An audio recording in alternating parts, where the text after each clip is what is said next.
अगर हम dog bite की बात करें तो अक्सर ऐसा होता है कि जब भी किसी को कुत्ता काटता है तो ये समझ नहीं पाते लोग कि ऐसी स्थिति में करना क्या, और कुछ भी कर लेते हैं। आपसे जानना चाहेंगे कि कुछ ऐसा होता है तो क्या किया जाए सबसे पहले?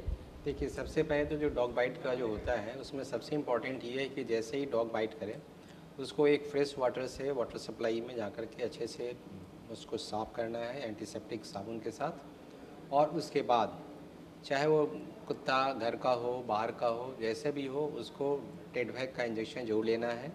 और एआरवी जो होता है, वो ज़रूर लें। जो डॉग काटने का जो वैक्सीनेशन होता है, एआरवी होता है, जो गवर्नमेंट सेक्टर में भी काफ़ी सप्लाइड है, उसको आप लेना है। उसमें यूजुअली लोगों का ये होता है मन में कि कितना डोज़ लेना है। तो ये बहुत क्लियर कट इसका प्रोटोकॉल है कि अगर वो कुत्ता बाहर का हो या पागल हो या जिसके बारे में आपकी कोई जानकारी नहीं है, उसका जो फुल डोज़ होता है 5 डोज़, जो 0, 3, 7, 14 और 28 दिन पे लिया जाता है, उसको ज़रूर लेना है। अगर घर का कुत्ता है तो उस कंडीशन में आप 3 इंजेक्शन जो है 0, 3, 7 का तो ले लें और 14वें दिन तक वेट करें 4th डोज़ के लिए। अगर कुत्ते को 14 दिन में कुछ नहीं होता है या कुत्ता घर से बाहर बाहर नहीं भागता है, तो उस कंडीशन में 3 डोज़ लेके ठीक है। लेकिन अगर कुत्ता खुद भाग जाए या उसकी डेथ हो जाए, तो फिर 5 डोज़ लेना आवश्यक होता है।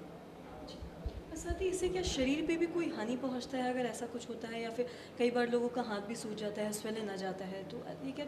देखिए, एक तो डॉग बाइट जो होता है, अगर वो कुत्ता जो रैबिड है, तो वो समझिए कि 100% उसकी मॉर्टेलिटी है, बहुत ज़्यादा फटल होता है। तो इसीलिए वैक्सीन से काफ़ी बचाव होता है, अगर ले लेते हैं तो चांसेस बहुत कम होता है। जहाँ तक कि काटने का, कुत्ते काटने का जो प्रॉब्लम होता है, उसमें जो सूजन होता है, जहाँ पे काटता है, वहाँ पे अगल-बगल का पार्ट जो है सूज जाता है। तो उस कंडीशन में हम लोग एंटीबायोटिक और जो भी ड्रेसिंग, ओपन ड्रेसिंग जो होता है, हम लोग करते हैं। लेकिन एक चीज़ और जो हम, अगर डॉग बाइट चेहरे के नज़दीक हो, जैसे हाथ हो या बच्चों को हो, तो उसमें एआरवी के अलावे साथ-साथ हम लोग उसमें इम्यूनोग्लोबिन भी ज़रूर देते हैं, ताकि वो इमीडिएट प्रोटेक्शन देता है। लेकिन तो कई बार होता है कि हम लोग इम्यूनोग्लोबिन नहीं लेते हैं, तो उस कंडीशन में भी खतरा जो है बढ़ जाता है। और साथ ही आपसे ये जानना चाहेंगे, आपने वैक्सीन की भी बात की, कई बार ऐसा भी हम देखते हैं, कई बार हमने देखा है कि कुत्ते काटने की वजह से लोगों की जान भी चली जाती है। अभी हाल में हम एक हुँ, ने वीडियो में भी हुँ, देखा था जिसमें हुँ, बच्चे की हुँ, जान चली गई थी। हुँ। तो ये क्या वैक्सीन लेने के बाद की बात होती है? ऐसा भी कुछ होता है कि वैक्सीन लेने के बाद हो सके ऐसा? नहीं, नहीं, ऐसा नहीं है कि कुत्ता काटने कि वैक्सीन लेने से ऐसा डेथ हो, ऐसे बिल्कुल नहीं होता है। हाँ, कुत्ता का जो है, मैंने पहले ही बोला कि वो 100% उसका फेटल रेट होता है, मोर्टेलिटी रेट 100% होता है। अगर वो कुत्ता रैबिड है और प्रॉपर्ली आप उसको वैक्सीनेशन नहीं कराई हैं, अगर उस फेस के आस-पास है, इम्यूनोग्लोबिन नहीं बढ़ा है, तो चांसेस ज़्यादा है कि वो डॉग बाइट के चलते उसका डेथ होता है।